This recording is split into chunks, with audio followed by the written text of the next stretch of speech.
사사기 17장 1절에서 6절까지 같이 봉독하였습니다. 에브라임 산지에 미가라 이름하는 사람이 있더니 그의 어머니에게 이르되 어머니께서 은 1,100을 잃어버리셨으므로 저주하시고 내 귀에도 말씀하셨더니 보소서 그 은이 내게 있나이다. 내가 그것을 가져갔나이다 하니 그의 어머니가 이르되 내 아들이 여호와께 복받기를 원하노라 하니라. 미가가 은 1,100을 그의 어머니에게 도로 주매 그의 어머니가 이르되 내가 내 아들을 위하여 한 신상을 새기며 한 신상을 부어 만들기 위해 내 손에서 이 은을 여호와께 거룩히 드리노라. 그러므로 내가 이제 이 은을 네게 도로 주리라. 미가가 그 은을 그의 어머니에게 도로 주었으므로 어머니가 그 은 200을 가져다 은 장색에게 주어 한 신상을 새기고 한 신상을 부어 만들었더니 그 신상이 미가의 집에 있더라. 그 사람이 미가에게 신상이 있으므로 그가 에봇과 드라빔을 만들고 한 아들을 세워 그의 제사장으로 삼았더라. 그때에는 이스라엘의 왕이 없었으므로 사람마다 자기 소견에 옳은 대로 행하였더라. 아멘. 우리가 지난 주간으로 성경 읽기 대회를 이제 공식적으로 다 마쳤는데 뒤에 룻기를 우리가 넣어놓은 걸 아마 아실 겁니다. 이제 계속 성경을 읽어 가시라 하는 이제 그런 암시지요. 우리가 늘 일상을 살아가면서 하늘의 지혜가 나를 이끌었던 때하고 또 내가 가지고 있는 경륜이나 지혜를 가지고 하루하루 살았을 때 하루를 반성을 해보면은 평안의 이 질과 또 무게가 참 다르다는 것을 많이 느끼시게 될 것입니다. 그것을 늘 체험하시면서 하나님의 말씀 안에 거하는 그런 삶을 살아가시기를 축원드립니다. 오늘은 사사기 이제 마지막 부분이죠. 21장까지 있기는 있는데 마지막 부분에 해당하는 이제 그 사건 중에 미가라고 하는 사람, 이 사람과 관련된 일화를 우리가 같이 묵상을 하면서 이제 믿음의 실패를 예방하는 길을 이제 그의 행적으로부터 우리가 같이 한번 찾아봤으면 좋겠습니다. 사사기의 이 기자는 사사 시대의 그 상태를 6절에 나와 있는 대로 이렇게 요약을 하고 있습니다. 6절에 그때에는 이스라엘의 왕이 없었으므로 사람마다 자기 소견에 옳은 대로 행하였더라. 이 구절을 문자적으로 우리가 해석을 하면은 이제 왕정이라고 하는 그 질서 체계, 이게 아직까지 세워지지 않은 때가 되어서 사람들이 자기 마음대로 했다는 얘기죠. 그러다 보니까 사회기강도 쓰지 않게 되고 그래서 무법천지가 벌어졌다, 이런 얘기입니다. 자, 이게 문자적인 해석이 그러하다면은 영적으로 해석을 하자면은 하나님의 뜻을 어기고 이제 패역한 짓을 했다. 사사기 2장 19절에 그 사사기의 사람들, 사사 시대의 사람들의 그 행적을 요약한 구절이 사사기 2장 18절에서 19절 거기에 나오지 않습니까? 그러니까 사사가 있을 때는 하나님의 말씀을 쫓다가 사사가 죽고 나니까 그들이 돌이켜서 여호와를 거역하고 패역한 짓을 일삼더라. 그리고 그들은 바알을 섬겼다. 이렇게 19장에 얘기를 하고 있거든요. 이와 같은 상황이 영적으로 벌어지고 있었던 거죠. 영적으로도 무법천지인 그런 상태가 그 당시에 진행이 되고 있었다, 이렇게 우리가 정리를 할 수가 있습니다. 이스라엘 백성들이 하나님을 떠나서 바알신을 섬기고 또 패역한 짓을 일삼았던 그 배경에는 그 지역에서 많은 사람들이 섬기고 있던 그 풍요신, 그 바알이 대표적인데 그 바알신을 섬기던 그런 풍습, 이것과 아주 연관이 깊습니다. 여기에 영향을 많이 받은 것이죠. 주로 이 바알신을 이 사사시대에 이스라엘 백성들이 많이 섬겼죠. 하나님 말고 섬긴 다른 신들, 그러면 이제 바알신이 대표적인 겁니다. 왜 그러냐면은 이제 하나님은 당신을 섬기라고 하셨을 때 네가 먼저 네 은행을 삼가하고 또 너의 죄를 회개해라, 이렇게 존재의 변화를 촉구하는 이것을 요구를 하시죠. 네가 먼저 변해야 된다. 네가 나의 뜻 가운데로 돌아와야 된다. 이런 얘기를 하시죠. 그러나 풍요의 신들, 이 풍요의 신들을 이렇게 선전하고 또 그 제2의 그 실행 과정들을 이들이 봤을 때, 이 풍요의 신들은 내가 지금 필요한 것들 그거를 바로바로 해결해 주는 그런 신이구나 하는 그런 인상을 갖기 쉽도록 그런 제의들이 진행이 되었죠. 그래서 하나님을 떠나서 풍요의 신을 섬기는 이런 사례가 많아지게 되었습니다. 그러니까 이들의 태도는 상당히 기복적이죠. 그러니까 현실의 복을 비는 것, 자기의 변화보다는 현실의 복을 받는 것, 이것이 그들의 신앙생활의 핵심이었습니다. 자, 이걸 이제 우리가 기복신앙이라고 그러는데, 이 기복신앙은 오늘날 현대에 와서도 종교의 영적인 토양을 훼손한다, 이런 비판을 받죠. 종교를 현실적인 필요에다가 묶어놓는 행위거든요. 그래서 종교가 지향하는 어떤 성결한 영성, 이것마저도 세속적으로 변질을 시키는 것이 기복신앙이다, 이런 평가를 요즘도 받고 있습니다. 그래서 오늘 우리 이제 본문을 통해서 이제 이 미가의 행동 속에 이와 같은 기복적인 신앙이 있음을 같이 한번 확인을 하고, 또 우리 삶 속에는 이 미가와 같은 이런 그 행적은 없는지 돌아보는 시간을 가졌으면 좋겠습니다. 그것이 우리의 믿음의 실패를 예방하는 길이 될 것입니다. 자, 오늘 본문이 수록된 이 사사기 17장, 17장은 우리가 지난주에 같이 묵상했던 그 삼손 이야기 뒤편에 나오죠. 그래서 성경의 뒤쪽에, 사사기 뒤쪽에 있으니까 시기적으로 이렇게 훨씬 더 후대에 있을 것 같은 이런 인상을 받는데, 실은 이 오늘 본문과 그 다음에 이후에 18장을 이렇게 쭉 읽어보면은 이 사건은 구체적인 사건이기도 하지만은, 여기 기록된 내용들은 구체적인 사건이기도 하지만은 사사 시대의 사람들의 그 전반적인 그 영적인 토양이 어떠했는지 그거를 이렇게 일러주는 그런 역할을 한다라고 볼 수가 있습니다. 그 내용상으로 볼 때 우리가 18장을 보게 되면은 그 단 지파라고 하는 지파가 나오는데, 그 이스라엘의 12지파 중에 한 지파입니다. 12지파 중에 한 지파인데, 이 단 지파가 자기들이 거주할 땅을 찾으러 가는 그런 내용이 18장에 나오거든요. 그런데 각 지파가 자기네들이 거주할 땅을 찾아가는 것은 사사시대 초반에 있었던 일이에요. 초반에 여호수아를 통해서 이제 가나안 땅을 정복하고 여호수아와 함께, 그리고 이제 각각 지파들이 거주할 땅들을 이제 각자 지파들이 이제 알아서 정복을 하도록 이렇게 명령을 내렸거든요.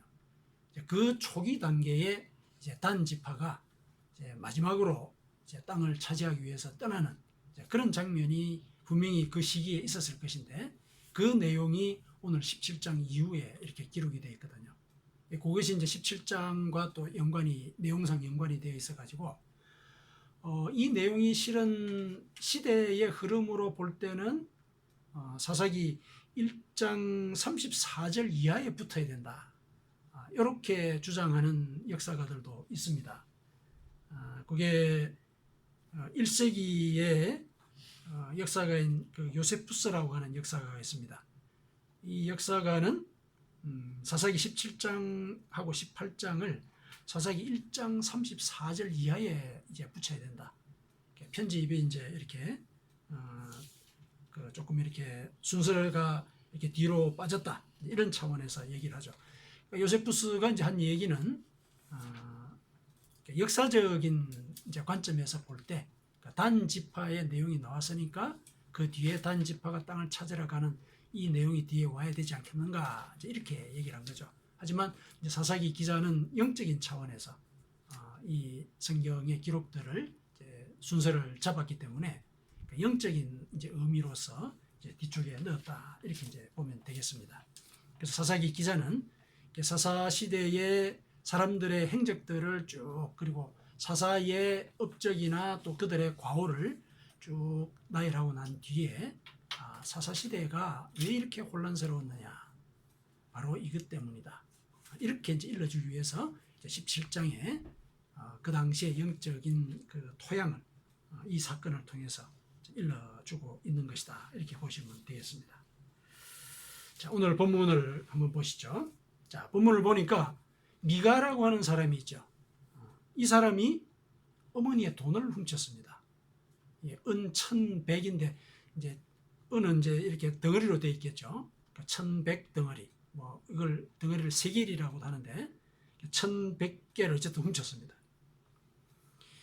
돈이 없어져 놓으니까 어머니가 이제 막 저주를 했겠죠. 누가 가져가냐. 뭐 하늘에서 천벌이 내려라. 이런 얘기를 했겠죠. 천벌이 내려라. 그 얘기가 아들 귀에도 들린 겁니다. 그 저주가 얼마나 섬뜩했던지 아들이 이제 그 사실을 고백을 하게 되죠. 어머니 제가 그 돈을 가져갔습니다. 제가 돌려드리겠습니다. 이렇게 얘기를 하죠. 자, 그렇게 얘기를 하니까 어머니가 2절에 보니까 내 아들이 여호와께 복받기를 원하노라 이렇게 말을 합니다. 그리고 어머니는 그 돈을 하나님께 드리면서 그 돈으로 아들을 위해서 신상을 만들겠다 이렇게 말을 하죠. 신상을 만들겠다.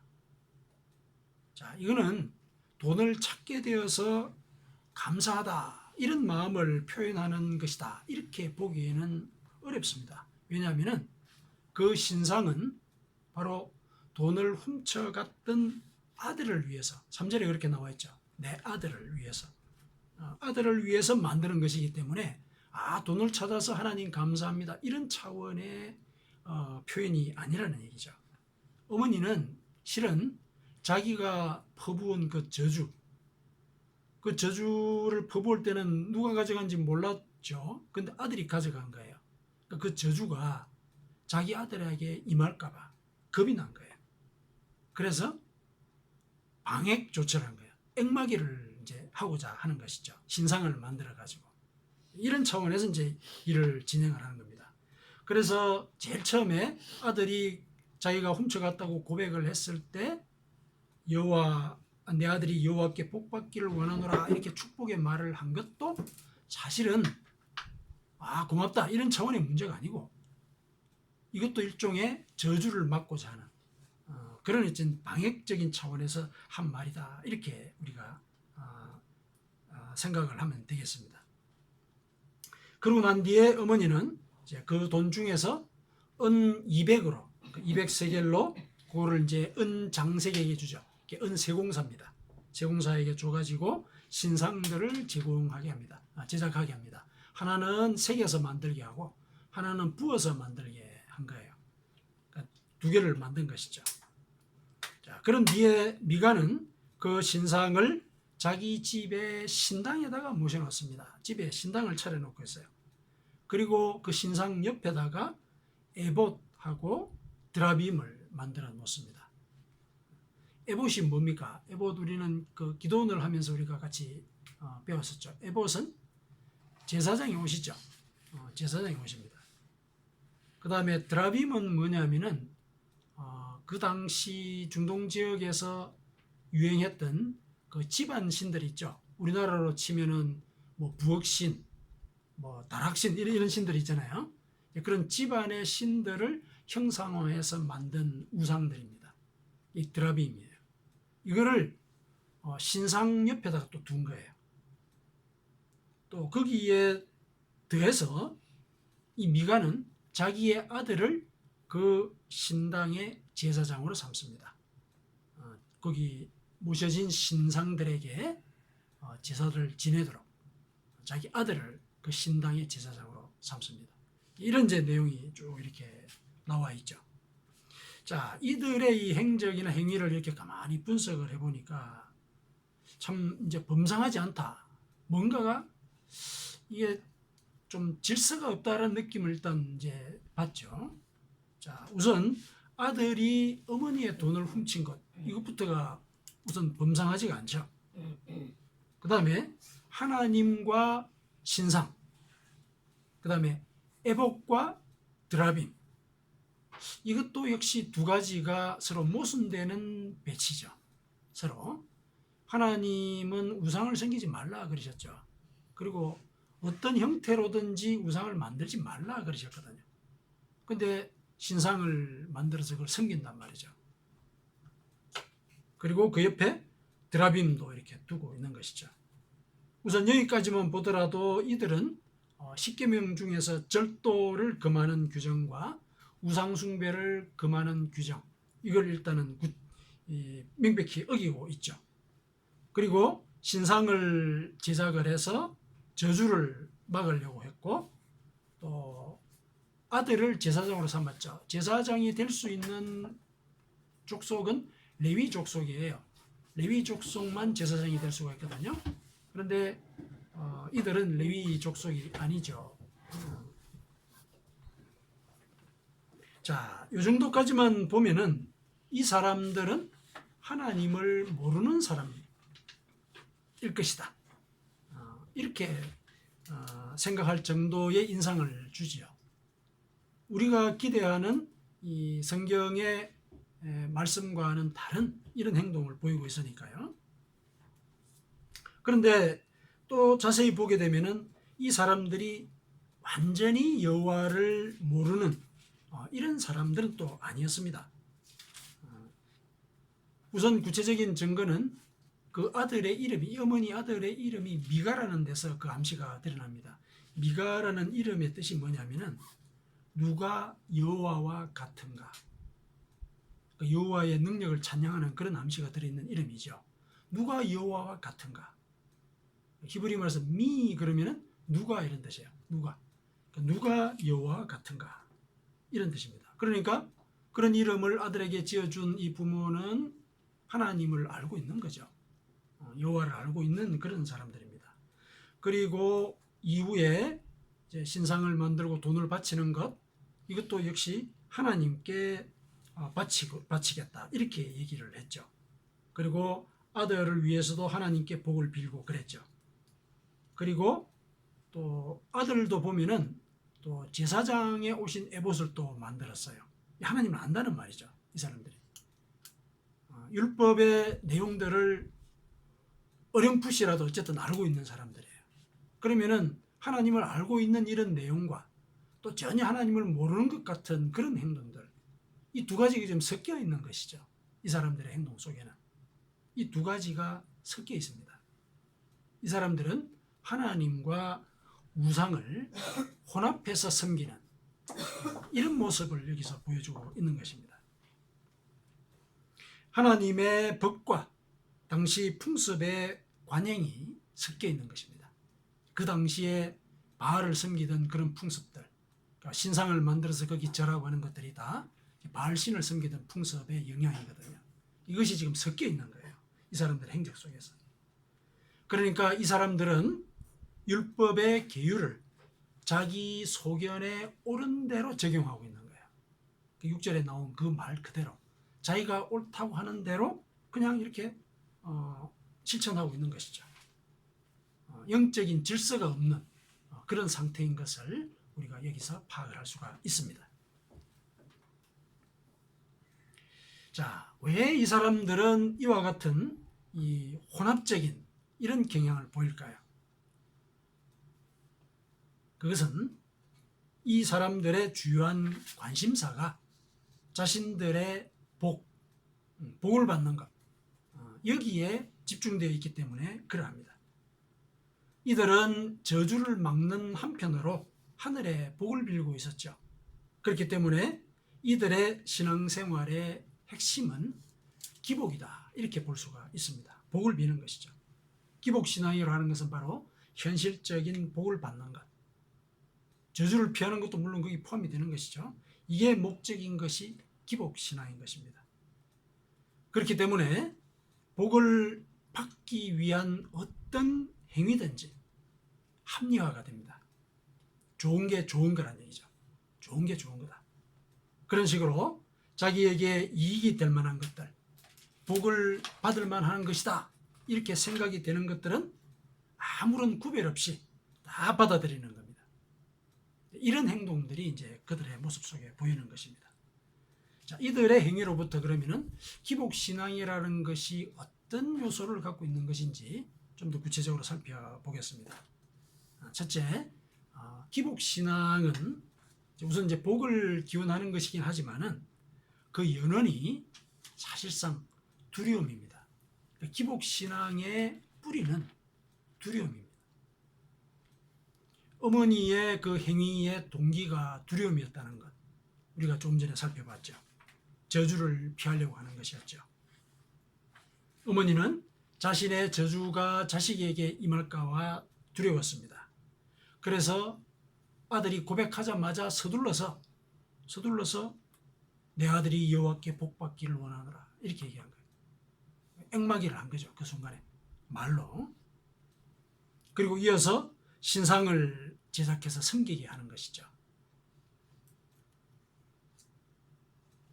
그리고 아들도 보니까 아들도 그 신상들을 섬기면서 집안에 신당을 차려놓고 또 집안에 이 여러 그 신들, 드라빔을 이렇게 숭배하는 것이죠. 결국 다 두려움 원인이 되는 것입니다. 그런데 그 두려움의 그 이면에는 탐욕이 또 도사리고 있죠.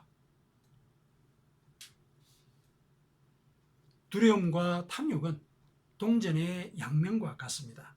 두렵기 때문에 돈을 챙기는 것입니다. 돈이 있으면은 위기 상황에 대처할 수 있다고 믿기 때문이죠. 그 뒤에 이어진 어머니의 행위에 그러한 생각이 잘 드러나 있습니다. 어머니는 아들로부터 돌려받은 돈을 여호와께 거룩히 드리노라. 3절에 분명히 얘기를 했죠.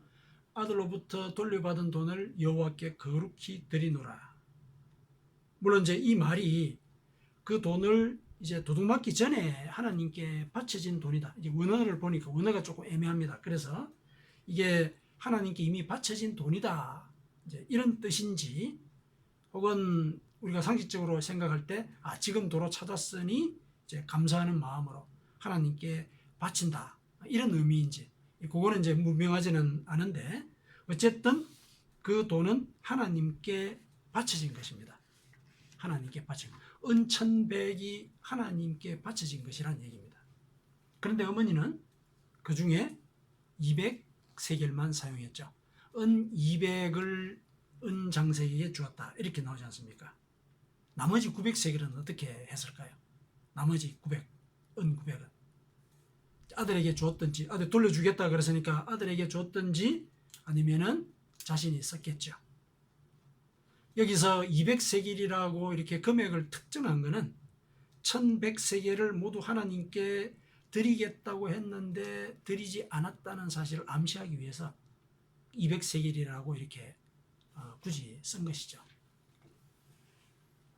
어머니는 하나님 앞에서도 여전히 돈의 힘을 염두에 두고 있습니다.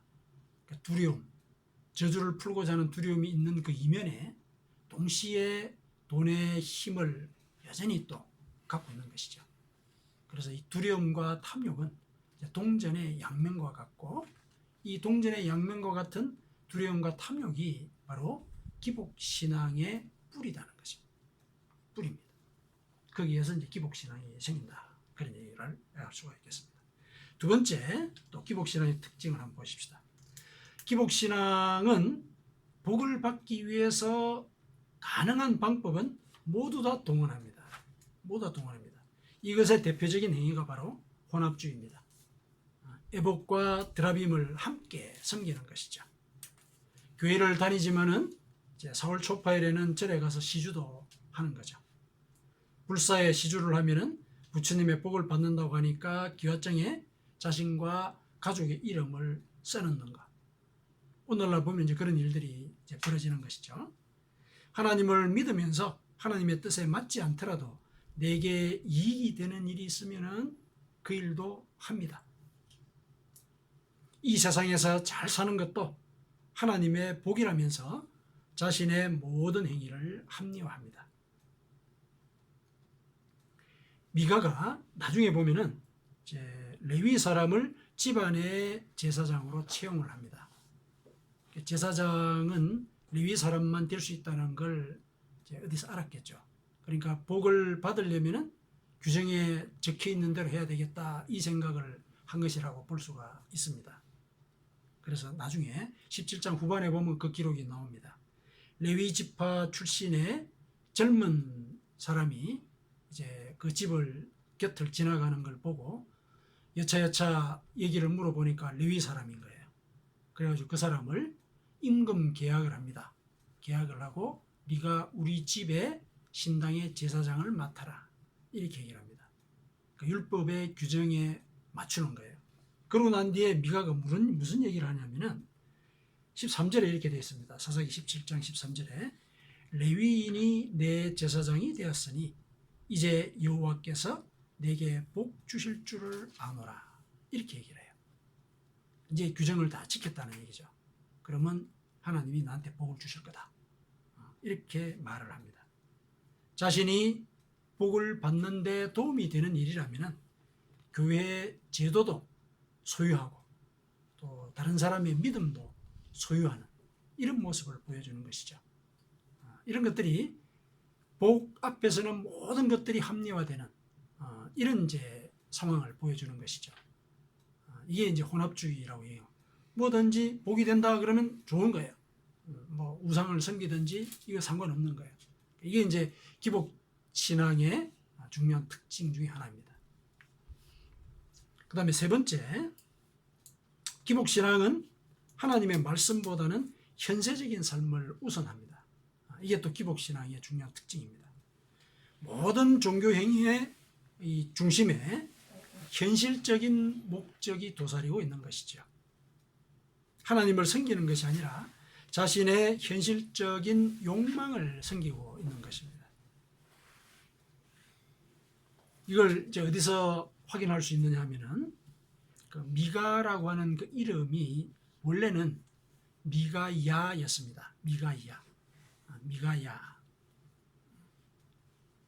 이게 이제 미가라고 줄여서 부르는 것이죠.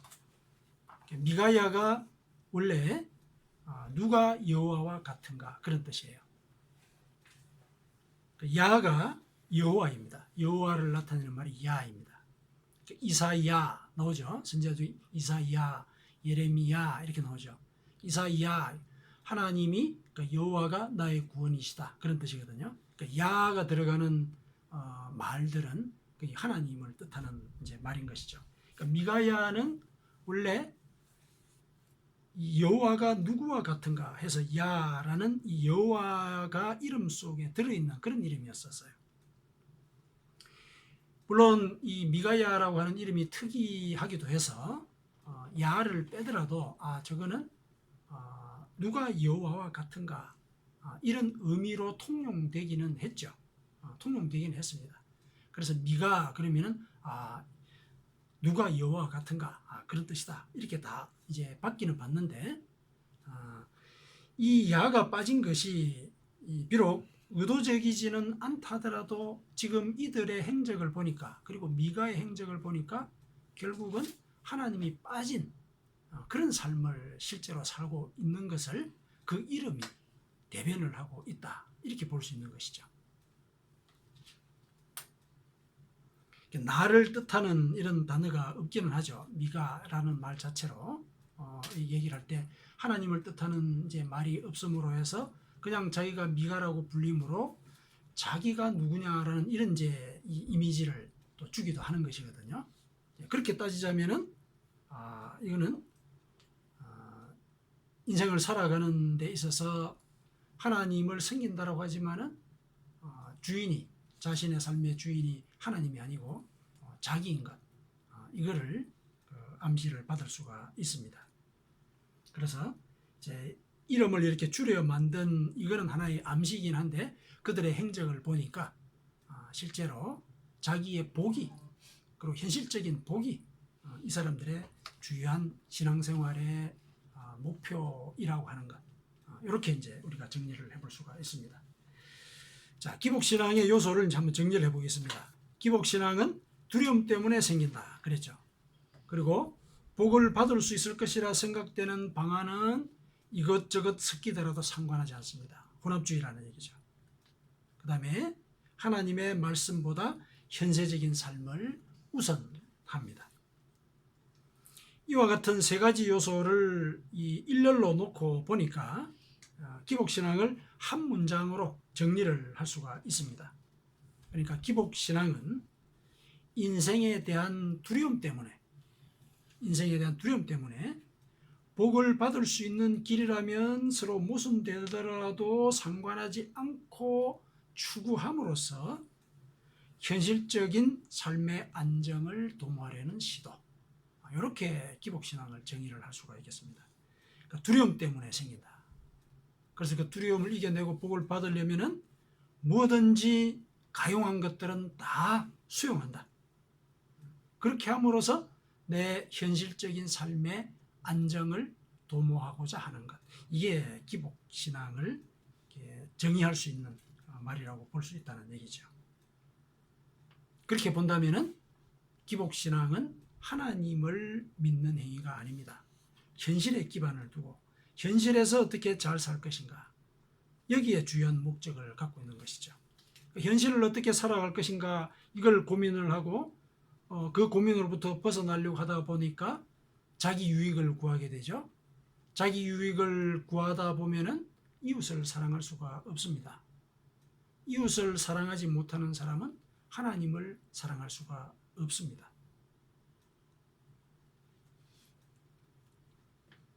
하나님이 먼저 사랑하신다라고 얘기했지만은 그 사랑을 받아들이지 못합니다. 왜냐하면 이웃을 사랑하는 가운데 사랑이 뭔지를 우리가 깨닫고 실천하게 되는데, 그걸 갖다 하지 않게 되면은 사랑이신 하나님을 인지하지도 못하고 인정하지도 못하게 된다는 얘기죠. 그러니까 기복신앙에 빠지게 되면은 사실은 하나님을 믿지 못하는 그런 단계로 떨어지게 된다, 이렇게 얘기를 할 수가 있습니다. 자, 이렇게 볼 때 이 기복신앙의 그 연원이 두려움이고, 그 두려움이 탐욕과 짝을 해서 현실에서의 삶의 안정을 도모하게 하는 것, 이게 기복신앙에서 추구하는 주요한 목적이라고 본다면은 실은 두려움이 모든 것들의 근본이 되어 있다. 그렇다면은 이 두려움이 믿음의 적이다. 그리고 사랑의 적이기도 하다. 이렇게 정리를 해볼 수가 있습니다. 요한 사도가 이렇게 말을 했습니다. 요한 1서 4장 18절에 뭐라 그러냐면은 사랑 안에 두려움이 없고 온전한 사랑이 두려움을 내쫓나니 두려움에는 형벌이 있음이라. 두려워하는 자는 사랑 안에서 온전히 이루지 못하였느니라. 두려움은 사랑의 적입니다. 믿음의 적이기도 하죠.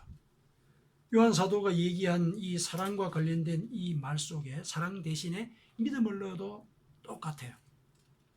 믿음 안에 두려움이 없고 온전한 믿음이 두려움을 내쫓나니 두려움에는 형벌이 있음이라. 두려워하는 자는 믿음 안에서 온전히 이루지 못하였느니라. 이렇게 얘기해도 똑같거든요.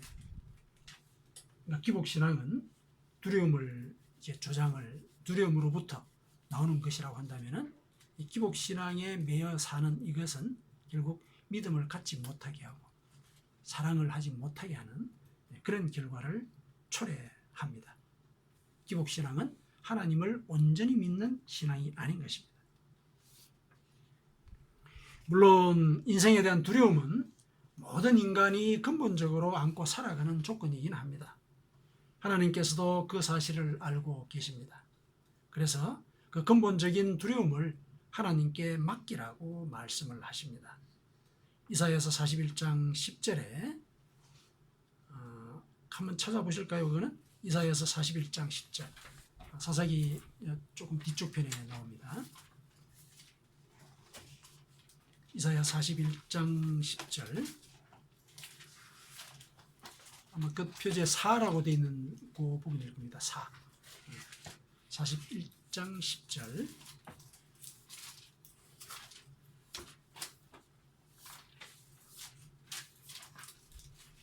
우리가 두려움에 사로잡혀서 사는 존재인 것을 하나님은 아시고 이렇게 선지자를 통해서 일러주셨습니다. 같이 읽으시죠. 두려워하지 말라. 내가 너와 함께 함이라. 놀라지 말라. 나는 내 하나님이 됨이라. 내가 너를 굳세게 하리라. 참으로 너를 도와주리라. 참으로 나의 의로운 오른손으로 너를 붙들리라. 아멘. 여러 번 반복해서 얘기를 하고 계시죠. 두려워하지 말라. 내가 도와주겠다. 놀라지도 말아라. 내가 너의 오른손이 될 것이다. 여러 번 반복해서 강조를 해서 얘기를 하십니다. 하나님께서 지켜주실 것이라는 사실, 이걸 믿으라고 선지자를 통해서 이렇게 일러주셨습니다. 그리고 더 구체적으로는 또 이렇게도 얘기를 하셨어요. 네가 물 가운데로 지날 때 내가 너와 함께 할 것이라. 강을 건널 때 물이 너를 침몰하지 못할 것이며 네가 불 가운데로 지날 때에도 타지도 아니할 것이요 불꽃이 너를 사르지도 못할 것이다. 이런 상황을 구체적으로 들어서까지 지켜줄 것이다. 그러니 나를 믿어라. 네가 물을 건너고 강을 건널 때 너 스스로를 구할 수 있느냐? 불 가운데를 지날 때 너 스스로를 구할 수 있느냐? 그러나 나를 믿으면 내가 그 상황을 피하게 하든지 혹은 너를 도와서 구해줄 것이다. 이 얘기를 하고 계신 것이죠. 왜 이렇게까지 말씀을 하십니까? 그것은 선지자 스바냐를 통해서 그 이유를 우리에게 일러주고 계십니다. 스바냐 3장 17절에, 이거는 이제 구약성경 뒤쪽 편에 나옵니다. 뭐라 그러시냐면은 너의 하나님 여호와가 너의 가운데 계시니 그는 구원을 베푸실 전능자이시라. 그가 너로 말미암아 기쁨을 이기지 못하시며 너를 잠잠히 사랑하시며 너로 말미암아 즐거이 부르며 기뻐하시리라. 우리를 기뻐하신다는 거죠. 우리를. 당신을 따르는 우리를 기뻐하신다. 그래서 두려워하지 말아라. 내가 너를 지켜주겠다. 우리를 이렇게 생각하시는 분이 하나님이십니다. 그분이 우리에게 이렇게 약속을 하신 것이죠. 이렇게 우리를 사랑하셨기 때문에 자기 목숨을 바쳐서 십자가의 순환을 감당하신 것입니다.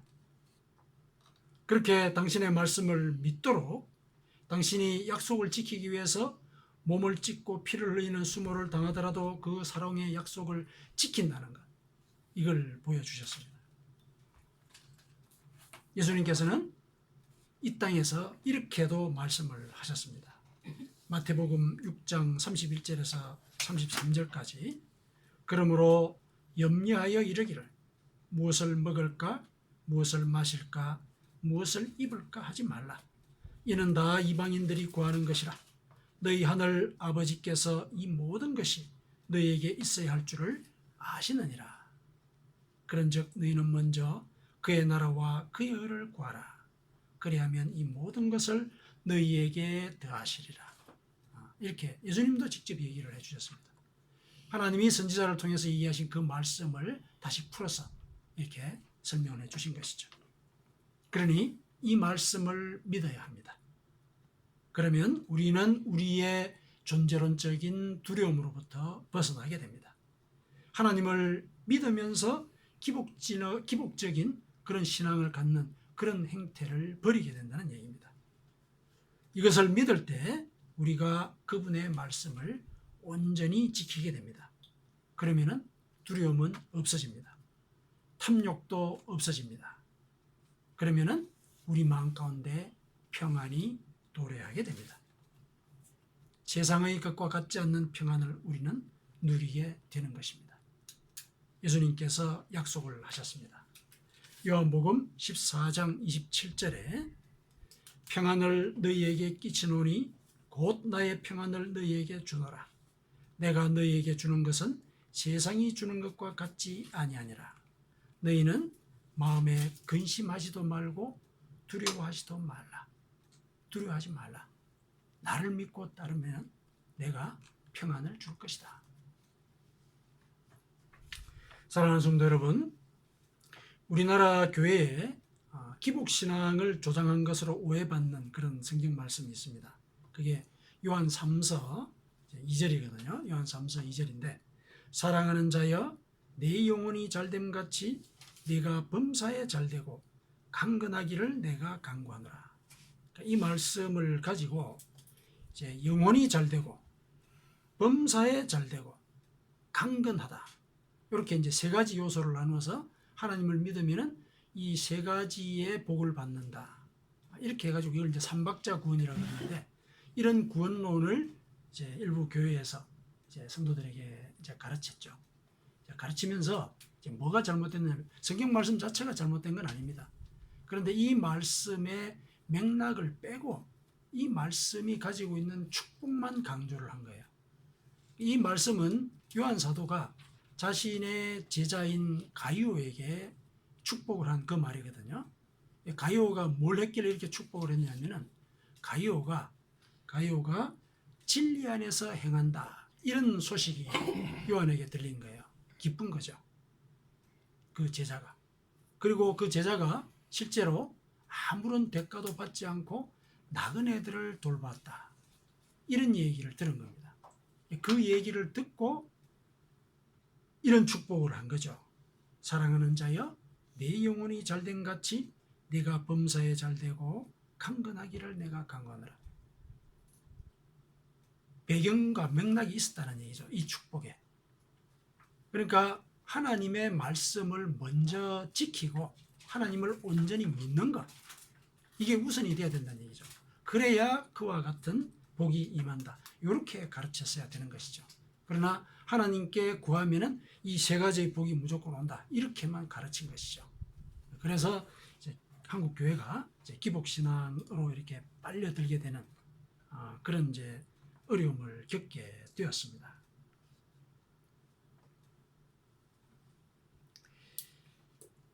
그렇게 살다 보면은 이제 믿음이 실패하는 그런 길로 갈 수밖에 없는 것이죠. 그리스도의 복음은 우리가 하나님의 말씀을 지킬 때 진정한 평안과 구원을 얻게 된다고 가르치고 있습니다. 그분이 나의 구세주이신 것을 믿고 그분의 말씀을 따를 때 우리는 기복신앙의 함정을 벗어나서 참 그리스도인으로서 살아가게 됩니다. 성도 여러분, 기억하십시오. 그분이 주시는 평안은 세상의 것과 같지 않습니다. 아멘.